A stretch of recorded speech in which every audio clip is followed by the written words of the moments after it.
Welcome to All Worn Out. I'm your host, Warren Meredith. On the show today, Keith Heppler. He's a drummer from the alternative rock band HIGHTEENS.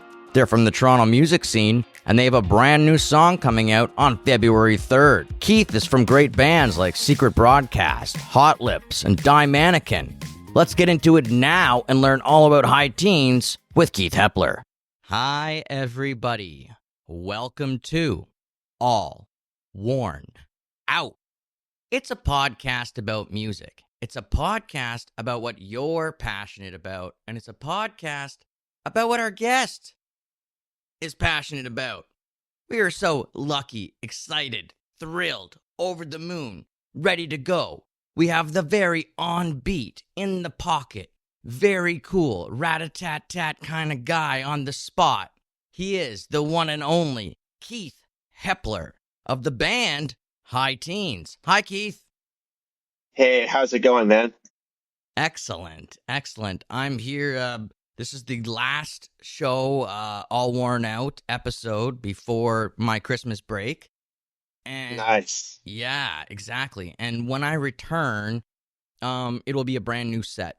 So the record playing and the records that's going to be gone. There'll be a new All Worn Out background. So this is going to be the end of the end of an era, you know?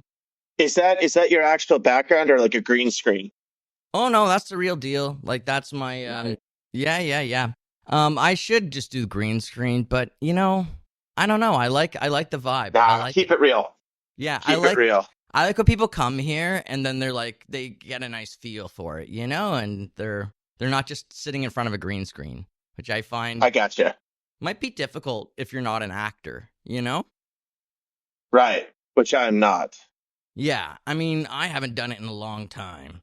So basically, that was one point I wanted to say, and just merry ho ho ho. That's why I have the Christmas hat on and my house robe, because I am ready for Christmas. I hope you all are too, or whatever holiday you may be celebrating. I hope you have a great time with your family and your friends. Yeah, Hanukkah.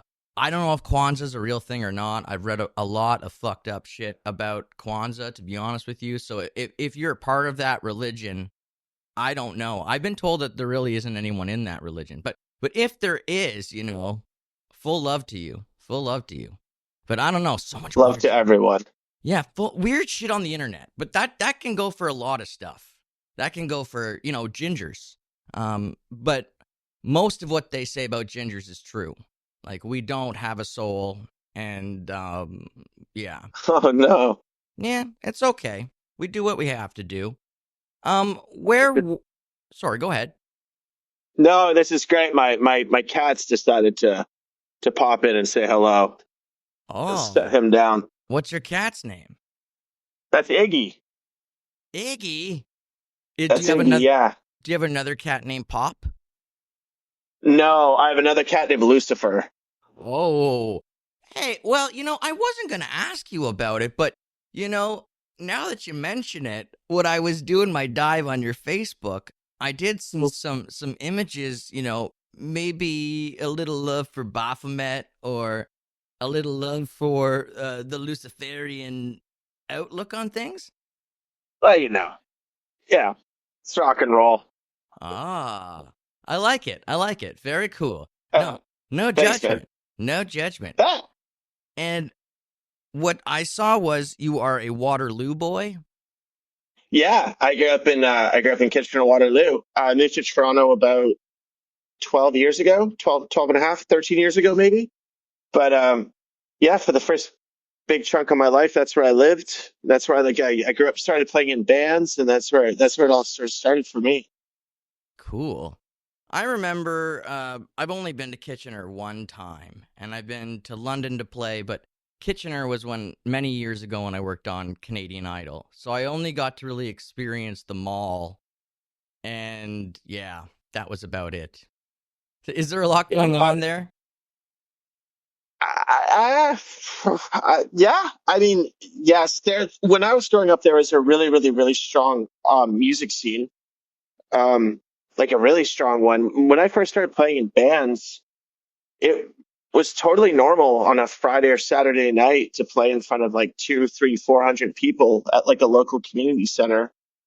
Probably Okay. because there wasn't much better to do, but it had a really, really, really strong music scene and a lot of really cool bands. I mean, Soft Cult is a band that just came out of there. They're pretty awesome. We had Helix, if you remember Oh, them. oh, hell yeah. So I mean, those two. That's enough right there. Yeah, yeah, yeah. And like, I guess Guelph University or what, there'd be different universities in the area that would be, making it a pretty cool community, I would think. Um, Totally. It was to growing up doing playing music and stuff. It was a great, great, great place to do okay. it. And so let's get into this. So you're a young one. I don't know how old. That's for you to tell us now. But tell me, your earliest musical memory, that really strikes you, stays with you, doesn't go away, and it's as young as you can remember. Yeah, I was in my mom's Toyota station wagon, and La Bamba by Richie Valens came on the radio. I remember just pounding on the dashboard to what I thought I was probably just flailing away, but that's the first time I ever felt like music actually like really hit me in some kind of like physical and emotional sense. And my first Dude, instinct was to just smack stuff. how old were you? 4 or 5. Okay, now here's what's wild, okay? I've asked that question to maybe 75 people, and I've gotten 75 unique answers. My answer is always the same. I always tell them this story. I was at my uh I was at my babysitter's waiting to be Hmm. picked up, and I was 3 or 4 years old, and I remember she had daughters who were like 16, and they were dancing in front of me. And the song that they were singing and getting me to dance to was La Bamba. And I've No told, way. yes, yes. And I've told people this on the podcast over and over again. So it's there. It's there in the, I'm not making it up. So I think that's really cool and fascinating, that we There you go. share that we share that. It's a Great minds powerful think song. alike. Yeah. And It's great. yes. And what also I thought interesting about that now I see lines connecting. You're into 90s lore. And a lot of the 90s lore that you're into was right up my alley. So, for example, dinosaurs. Um, Yeah.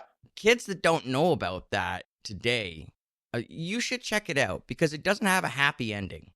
And unlike a lot, a lot of shows out there, that go for things, for the happy ending, they didn't do that.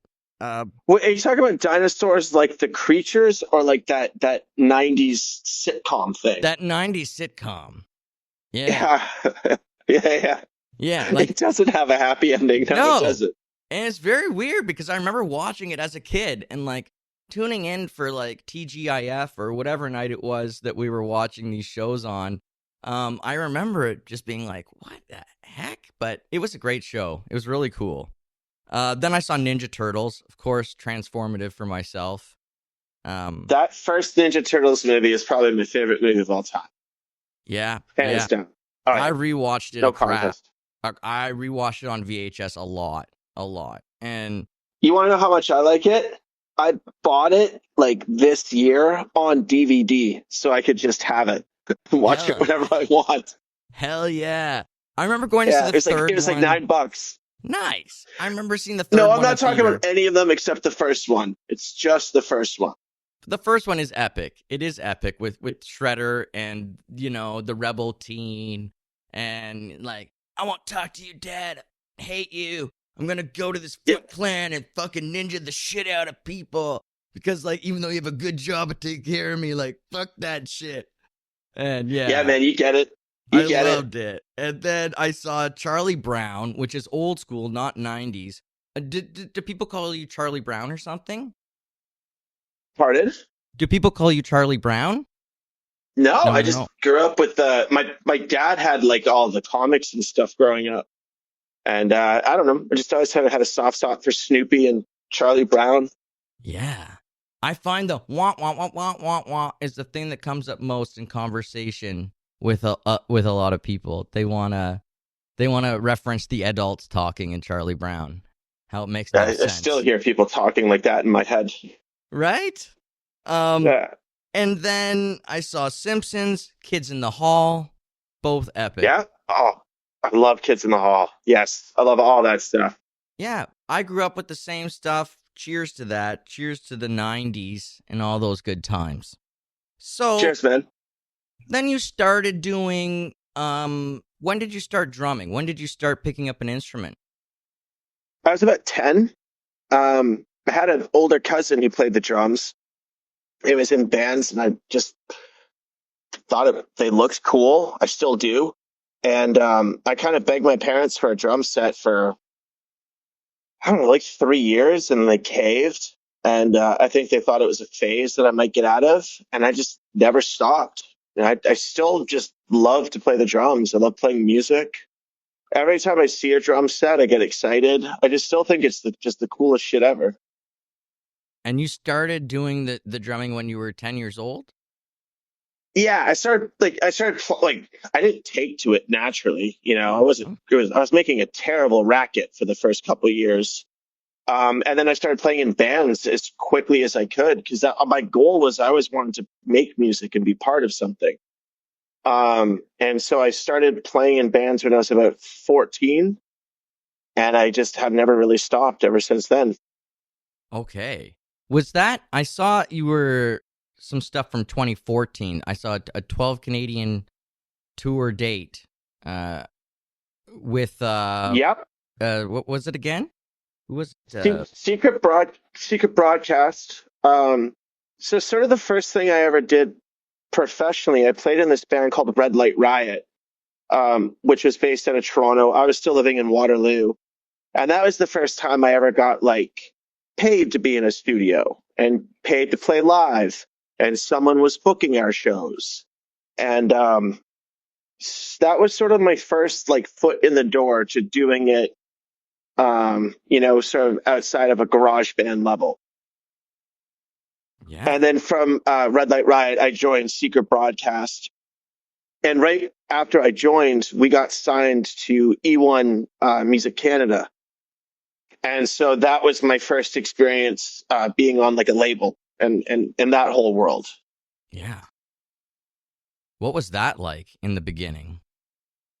It's crazy. It was surreal, and it was super cool. And, got to make records and work with professional producers and, play shows with other really, really talented musicians and learn from them and see bands and play with them and do all the stuff that I always wanted to do. It was awesome. It's some of the best times of my life.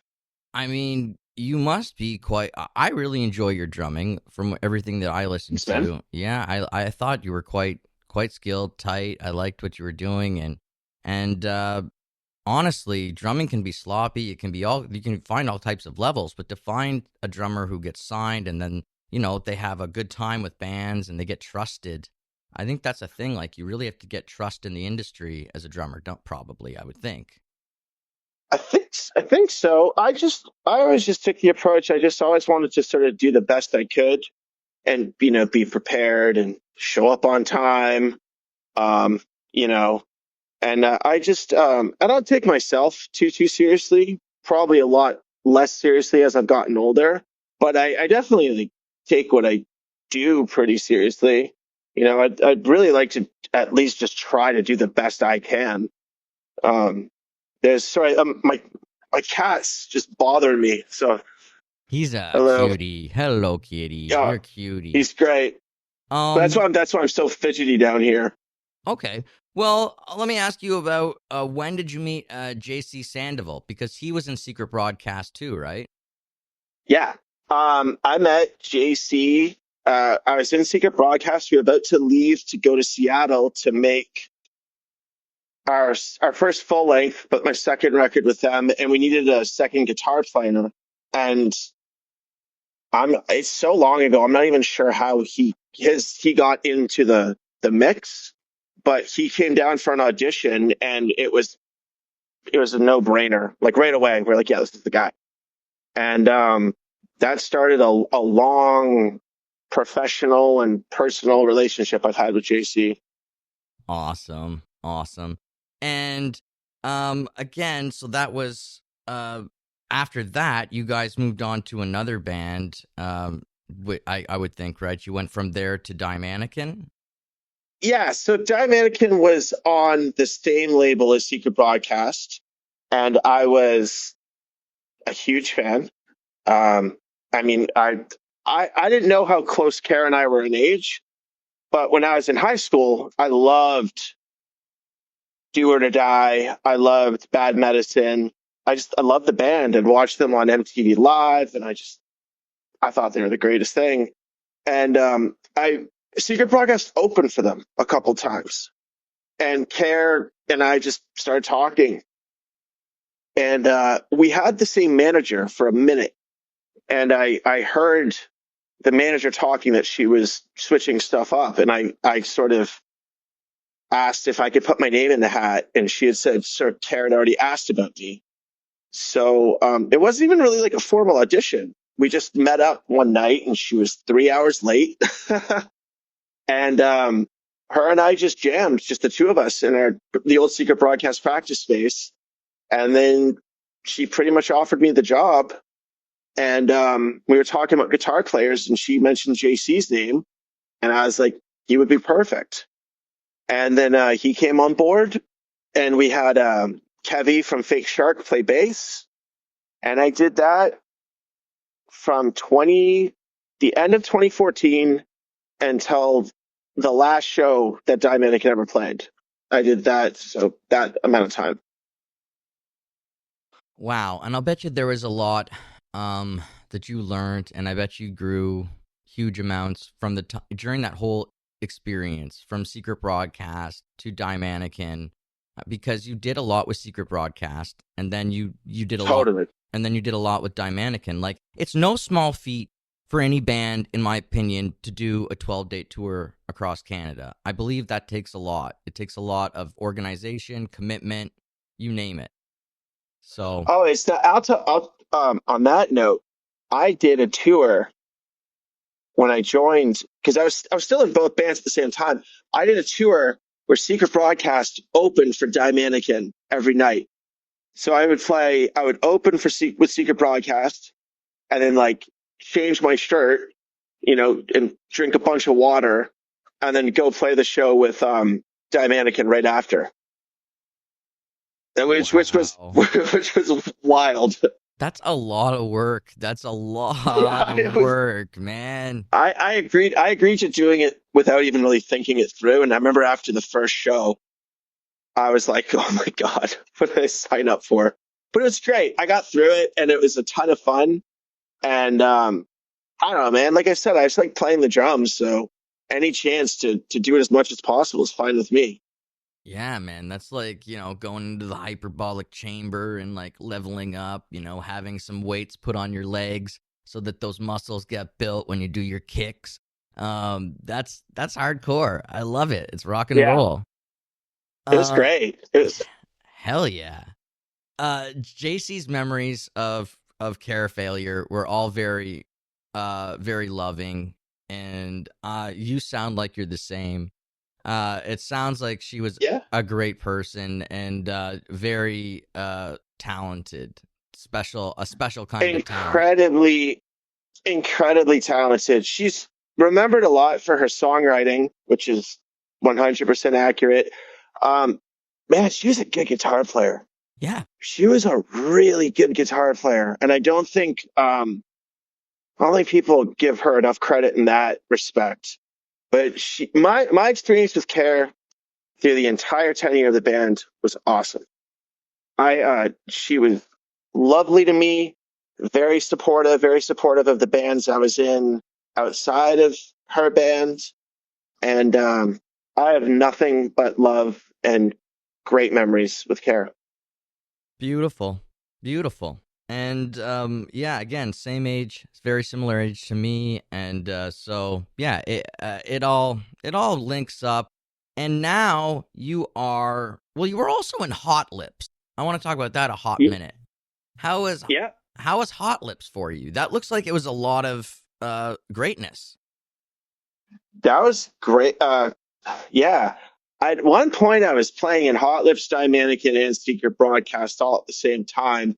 But then Die Mannequin was winding down, and Secret Broadcast was in the middle of making our third record for E1. So I had a lot of, you're in a band, the drums happen first, you sort of do your stuff, and then I'd pop in and out of the studio, but I had a lot of time. And I met Alex on tour with Die Mannequin, who played bass. And then I met Carly, and the three of us just started this band. And we had really no idea what it was going to sound like or what we wanted it to be. And over the course of about 6 to 8 months, it just sort of took shape, and it became this, we called it electro grunge. Um, and we played so many shows with that Yeah. band. We played all over the place all the time until COVID, in which, Yeah. that happened. But I And saw that.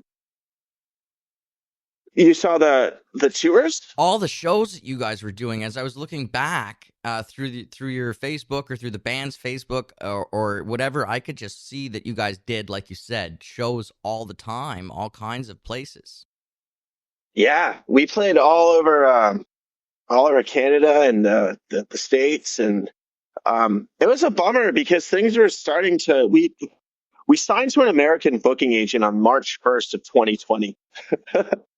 Yeah. So we were looking at being pitched for some 5-week runs of shows, and all this work was seeming like it was going to come together, and then you know it didn't pan out that way. Then we were about to leave for a tour when everything shut down, and then our management company folded, and our agent dropped its axe, and we were sort of back to square one.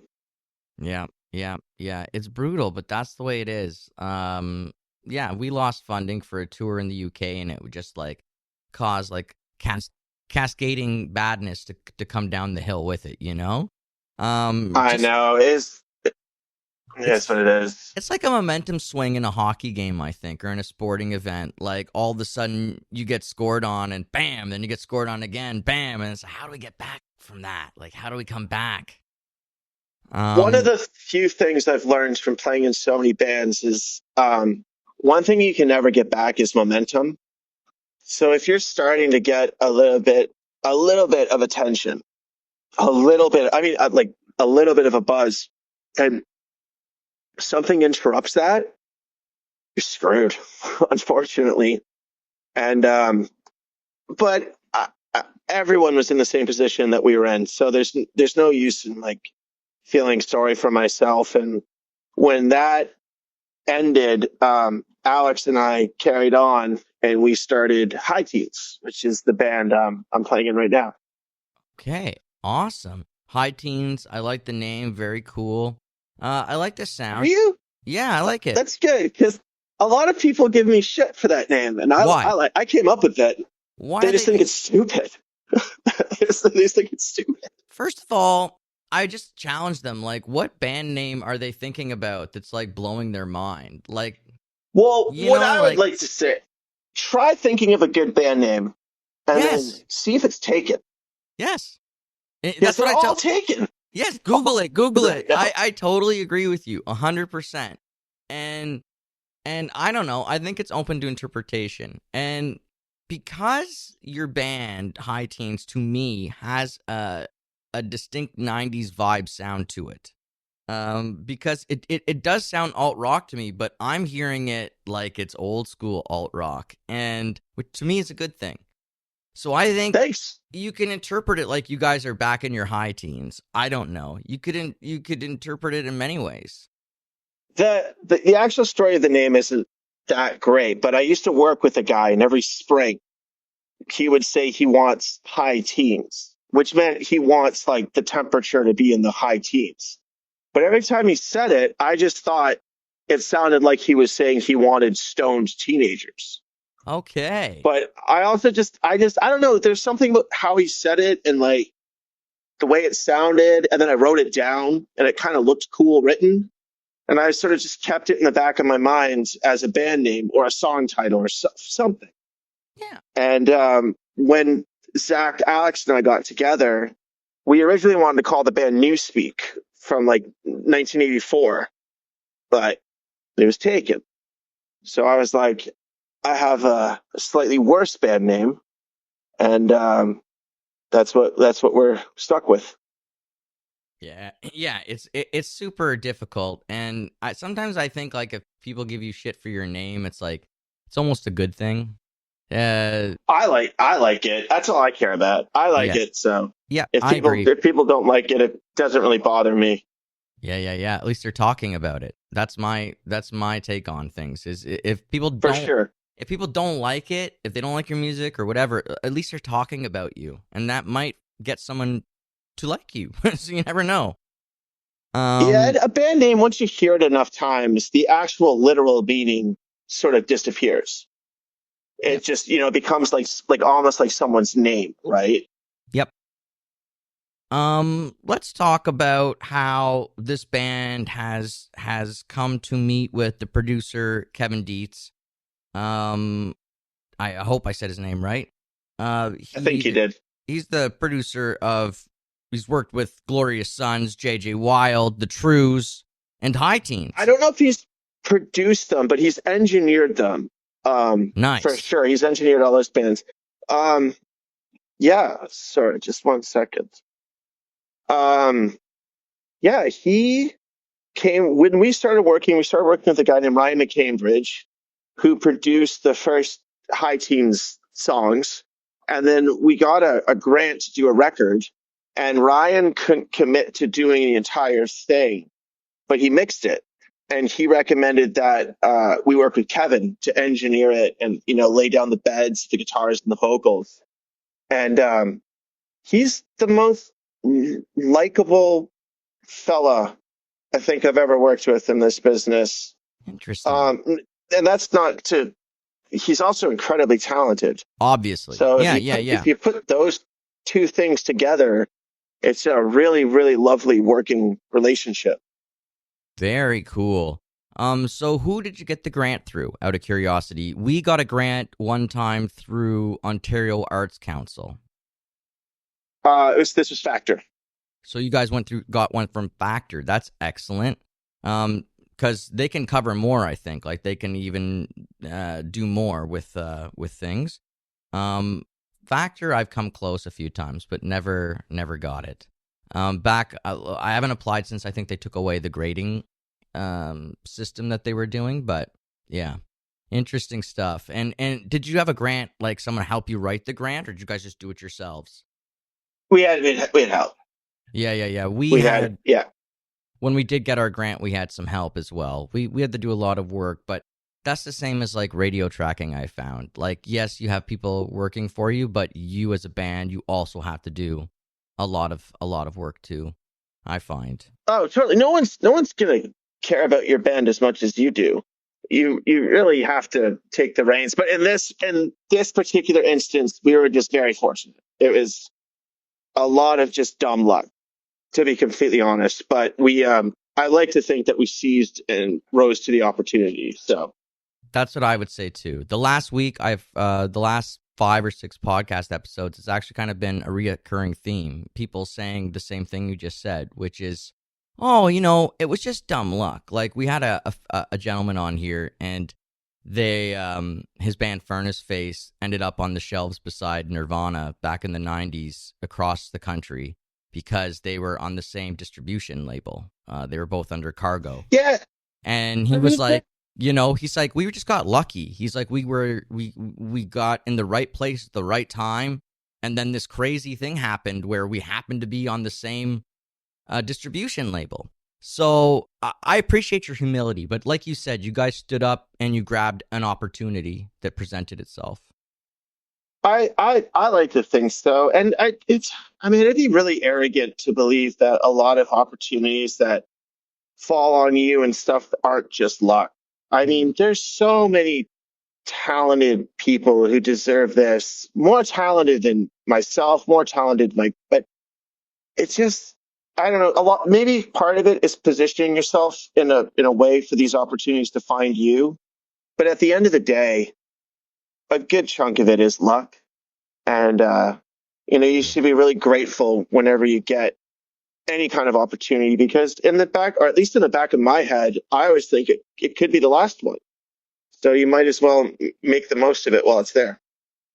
It's very true. And it makes me think of an old game for some reason. It made me think about the window game that you might play as kids, where, if the window opens, it won't always be open. It's going to open and it's going to close. And that's opportunity. That's life. And so many windows come by us and we have all these opportunities to pick and choose. And like you said, sometimes you get lucky and the window's very, very, a very special one, like brings you to a very unique experience.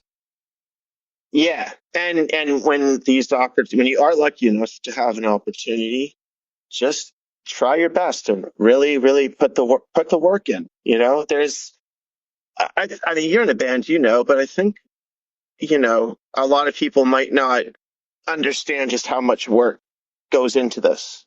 No. What, like work, just like, trying to get better at your craft, at your instrument, songwriting, learning how the business works, learning how to deal with people, talk to people, how to craft an email. I mean, there's so many levels to this. And, Yes. yeah. You can get lost in it. You can get lost in any one of those things you just mentioned and spend 5 years in it easily. You can go, wow, the music business is so crazy. I need to learn about all this music business, and you're not focusing at all on songwriting, or you may do the exact opposite, where all you're focusing on is songwriting. So it's a real balancing act. And how do you divide and conquer if you're a band? And then it becomes, are you dividing and conquering in a fair way? Does your system work as a team? Is it like all for one and one for all, or is it a different type of setup? All these I things. can speak for with High Teens right now. The three of us, all of our skill sets are kind of utilized in different ways. So far I think we've been able to find that balance pretty well. And creatively as well. I mean, we're very much like a band where we write everything together in a room. It's not the kind of band where someone comes with a pretty flushed out song. Someone will come with maybe a chorus melody or some chord, and we'll, over the course of a couple rehearsals or a couple months, we'll craft it into something. And that's been working pretty well for us. I'm really excited about the stuff we're about to release and the stuff that we're working on now that we're going to be recording shortly. I saw that on Spotify you were credited as one of the songwriters, and so I thought that was really cool to see. I asked a band just the other, I think 2 nights ago or whatever, because the drummer was here and the vocalist was here, and I was like, drummer, tell me, how do things work in your band?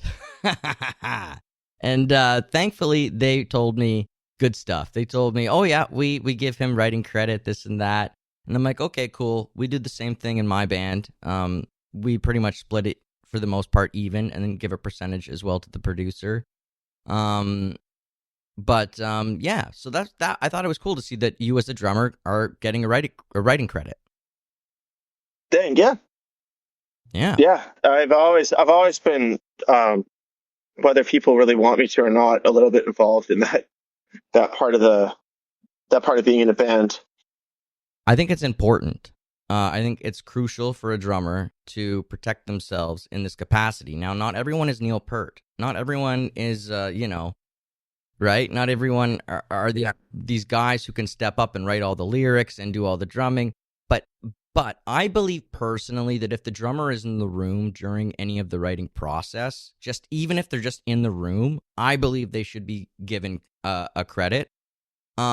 Maybe people disagree. Well, and also, like, if the drummer on the third verse decides to play at halftime, I mean, that can inform a whole other bunch of stuff that's happening in the song, right? Yep. I mean, feel and groove, even though maybe like legally not recognized.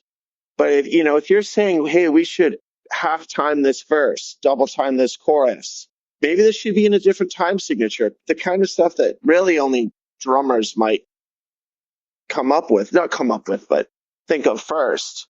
Yeah, It's important. It's an important part of the process. I agree completely.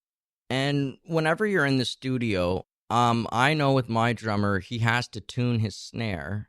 There's like this process that he goes through in the studio. Do you have to do anything like that? Do you have to put that drum thing on and, you know, tighten it and loosen it and make it the right snare sound? Oh, like I tune them. I'm pretty in the studio. I'm pretty much like I kind of just let things happen as they fall.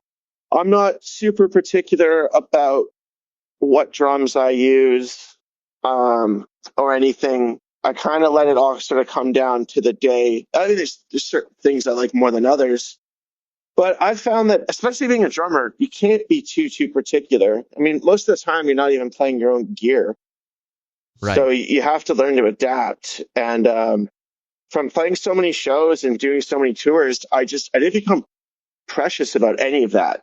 I mean, it obviously has to sound good and they have to be in tune, with each other, but I'm not the kind of guy that the snare needs to be in the same key of the song or anything. Okay. All right. Cool. No, I just know as a vocalist, like I don't understand a lot of the technical stuff fully, but I do watch everything. So Me neither, man. I'll see at the beginning, you know, the drummer always goes first, I think, most of the time, you know, or Usually, yeah. yeah. And so at least with us, he always goes first. And then sometimes with the bass player as a team, but that was kind of fun to watch as well. But I just know that they would spend time making sure that the snare sound was the snare sound that they liked. And, Yeah, you know, that is important. That yeah. is important. Yeah. And it would just be like ringing out the noise, and you'd be going, no, you would figure it out eventually. No, that's not the right ring. That's not right. Oh, there it is. There's the nice, there it is. And, Just get the duct tape out. exactly. And Yeah. the stories about making like drum tunnels, like, you know, to try and make The kick tunnels, or Ringo used to put his wallet. I think it was Ringo used to put his wallet on his snare drum. Yeah, there's all kinds of. I've seen cigarette packs taped to the edge of snare drums, all cotton balls, all kinds of weird shit. Okay. And one time I saw like, well, here's one thing I always notice about drummers is like, I always have had to help carry the drummer's gear. Like I'm the singer. So like, Really? I've always got open hands and I always help the drummer. Well, the last drummer was like, no, you don't need to touch any of my stuff. But previous to that, I've always been kind of helping set of hands, and that shit is heavy. And Yeah. like, it's a commitment. I don't think people realize that it's just a commitment to just be a drummer because of the gear and like how you gotta. It's a terribly impractical instrument. They're the silliest instrument you could play. They're loud, they're expensive, they're heavy. There's a lot of them. I mean, you have to really, really, really love doing it to put up with all the nonsense that comes with being a drummer. Right? And one time I saw, I think it was the drummer from Planet Smashers or White Cowbell, Oklahoma. I can't remember which one, but she had an aluminum drum kit of some kind. Like it was super light. Like the stands and everything were just like this easy, light material to like use. And I was like, this is crazy. And she was like, yeah, but very expensive. So like, I don't think there's an easy workaround, you know? It's like good hardware is good hardware. Like a cymbal. Yeah, you're not gonna get out of having to haul crud. You're gonna be hauling crud if you're a drummer. It's just part of the deal. Are you a shirtless drummer when you play? No, no. Okay. I wear as many clothes as possible. No, I'm just kidding. No, I was never really into that that kind of rock and roll thing. No, I just wear what I wear and do what I do and wet profusely. So working with Kevin Dietz, what was it like? Did he push you guys? You said he was very nice. You said he was a super nice, talented guy. But did he push you guys? Did he help you craft this sound? That's you guys have a new song coming out in February. Yeah. February 15th. And you already have one February 3rd. February Sorry. 3rd, the song comes out. February 15th, you're in Ottawa opening for Edwin at the Yeah. Bronson Centre. Sorry about that. I was mixed up. February 3rd, the new single comes out. And what's it called again? Insomniac? Insomniac. Nice. And Yeah, so, that's the... Sorry, sorry. go ahead. What was it like writing it? What was it like making this song? It was great. That song came together really, really, really quickly. It started with the I guess the song's not out, but if it's out, let's have it started with the guitar riff, and then it all sort of fell into place pretty quickly. There wasn't too many revisions from sort of the original demo to what it sounds like now. Cool. Uh, That's always a yeah, good sign, I think. yeah. I wish there was a better story, but it came together really, really quickly, and it's still my favorite song to play live. And it seems to be the song that gets the biggest reaction when we play it these days. Nice. So I'm excited to actually put it out and see what people think. Excellent. I listened to Munition Street as well, and that one has has the marching band, like the army beat in it, I think. Yeah. But I think that it... Go ahead. It's my ode to Matt Sorum from Guns N' Roses, because he pulls those out all the time. And I remember I used to drive the guys from Secret Broadcast nuts, because every single time there'd be a bridge or something, I would just break into one of those rudimental snare parts, and they'd be like, "Man, you gotta do something else." So I put it on ice for years and years and years. And the lyric in the bridge is "Born on the 4th of July." And I was like, now's my chance. Now's my fucking chance. So I busted out my little marching beat. I totally agree, and it's one of my notes that I have written down is the 4th of July lyric and the Munition Street. So, again, making reference to I don't know, I'm not sure, but to me it all seemed like an army or a war metaphor of some kind going on. It's a coincidence, because Munition Street is the name of the street our rehearsal space is off of. So cool. That's excellent, though. That's just, yeah, and we just like the ring of it, so we kept it. And then you guys did Newspeak in 2023, so that was the name you wanted to name the band, but at least you got a song out with that name. That was the first song we ever wrote as a band. That we just kind of started off pretty strong, and that was the first song we ever wrote as a band. I think the first song we ever recorded as a band as well. Okay, and then there was the Bad Broken Things EP, right? 6 songs, 2023. Which I thought it was great, and I do believe that your vocalist is fantastic, and beyond the vocal ability, I really enjoyed the lyrics, and I don't know. I do too. He's a fantastic lyricist. Yeah, I don't say that about everybody. I mean, I'm sincere. I really enjoyed the lyrics, and sometimes I listen and I'm like, okay, you could tell this is something that's going to take some time to work, but I felt like these lyrics were great. I really did. I really enjoyed it and felt they matched. I'm a fan as well of his lyrics very much. I don't have anything to do with them. That's 100%. All the lyrics are 100% Zach. I'll give him credit there. And because when you're writing songs, you don't always really you learn the cadences and you learn the melodies, but the actual lyrics get kind of chopped up when you're just working the songs out. So then when you get you get a mix back and whatever, you can actually hear what he's saying. I'm like, oh man, these are great.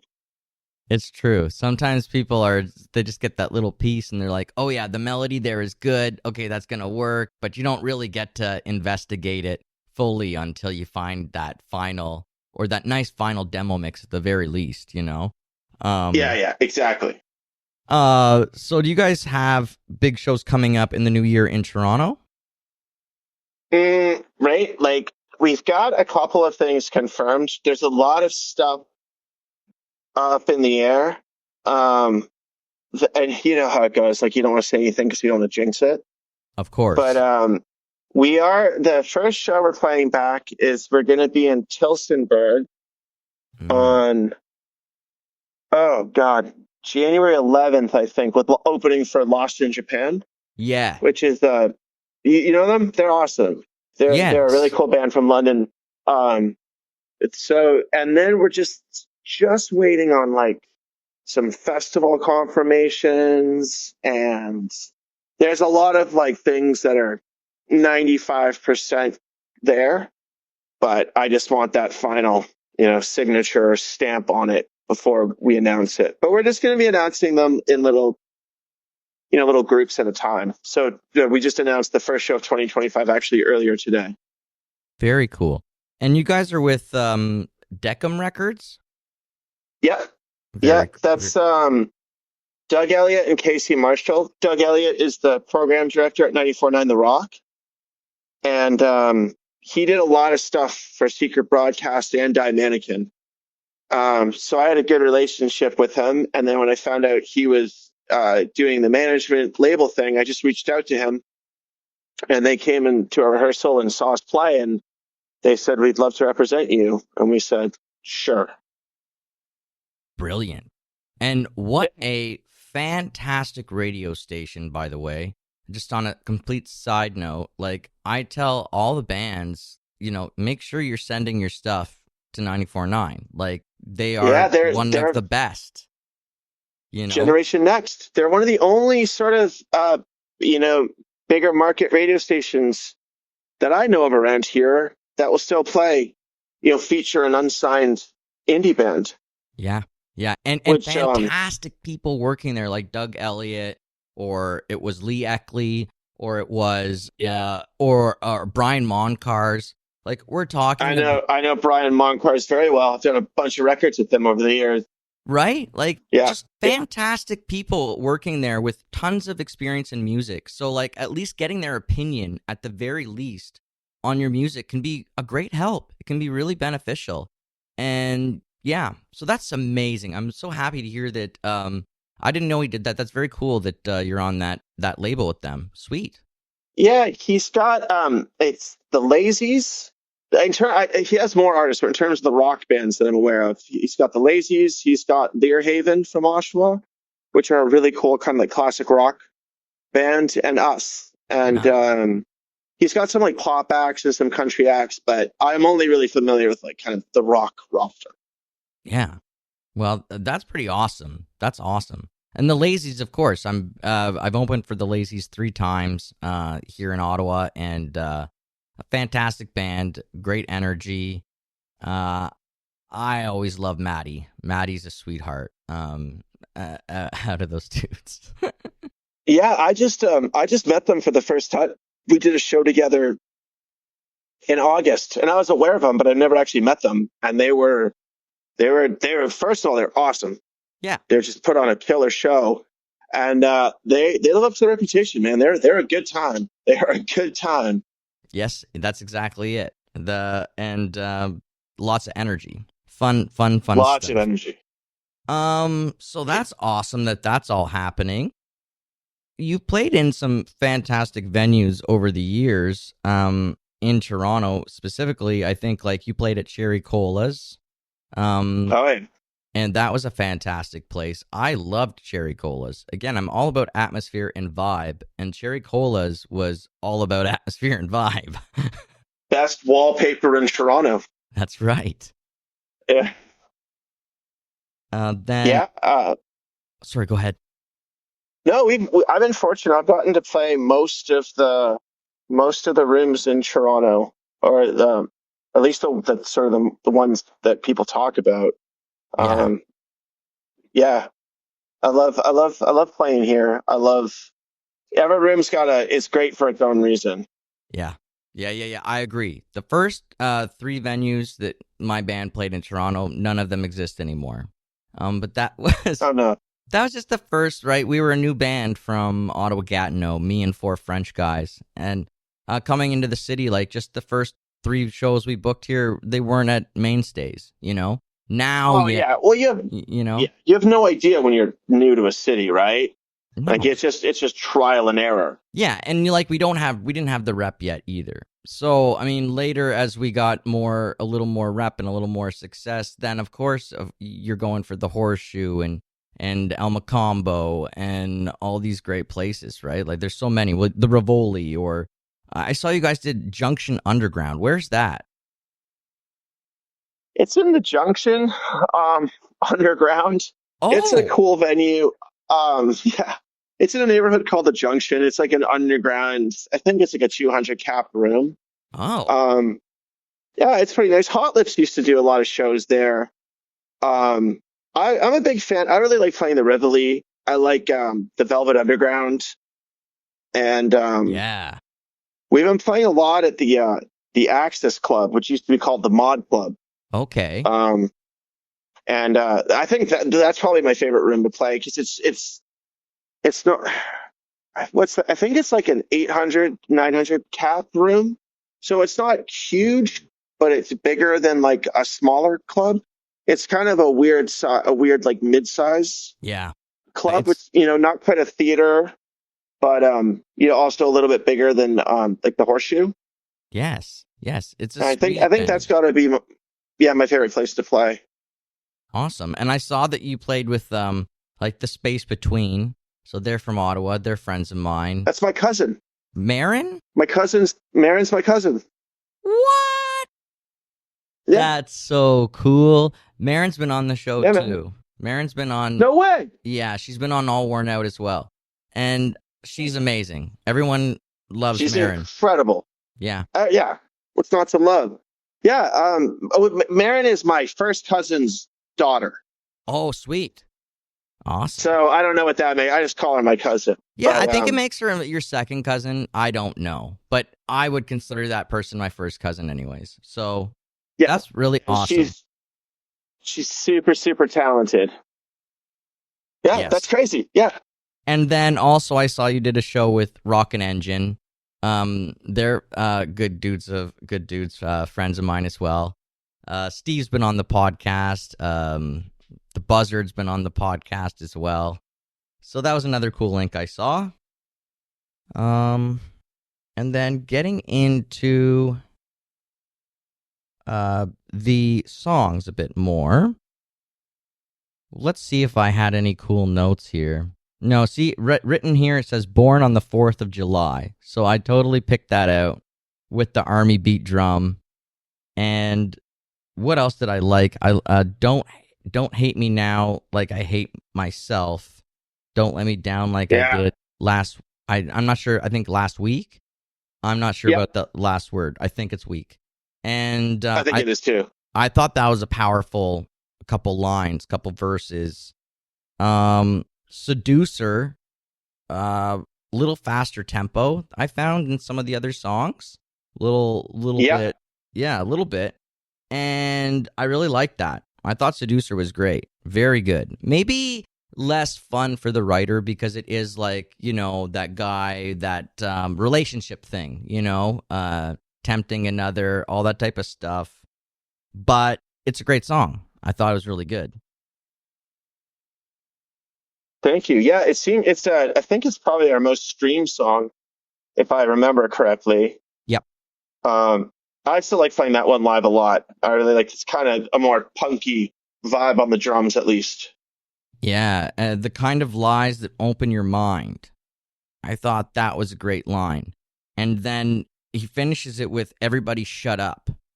And I thought, okay, that's fantastic too. But the whole chorus is a great run-on. Like, it's very good. It picks up steam. And then the pattern kind of escalates a little bit towards that end. And yeah, great 90s feel to it. Dynamite, I picked up on desperation. I picked up on the emotion of desperation and desire to escape something. Yeah, right on. Bang on. Yeah, and Newspeak, I said, great vocals and fantastic drums. So whatever you did there, I really liked what you were doing. Whatever it was. I modeled it after, borrowed it from a Black Rebel Motorcycle Club song. I took kind of the vibe, that triplet tom, do do do gotta do that triplet tom feel. I borrowed that feel and kind of made it my own. Awesome. Yeah, whenever we worked with a session musician, session drummer in Toronto, it was fascinating to watch how he came up with the drum beats, because he had like the little drum pad in front of him, and we would just be like, he'd be like, okay, well, what if I combine this Chili Peppers beat with this beat from this drum, from this song, and it'll sound like this. And then he'd drum it out in front of us, and we go, yeah, that is sick. That is sick. That is what we want. Yeah. You know, It's definitely good to have a wide musical vocabulary like that. So you can kind of pull things from different, different influences and sort of cobble it all together and make it your own. absolutely. So, do you have any more? Well, yeah, the new song, Insomniac, comes out with a music video. The music video you recorded with Zebra Media through Ryan Brow or Ryan Brow? Bro. Okay. Perfect. He is pound for pound my favorite director in Toronto. He did all of the Hot Lips videos and all but one of the High Teens videos. And he's just like my favorite guy to hang out with. He's just a great dude. Yeah, and making music videos can be such a fun experience.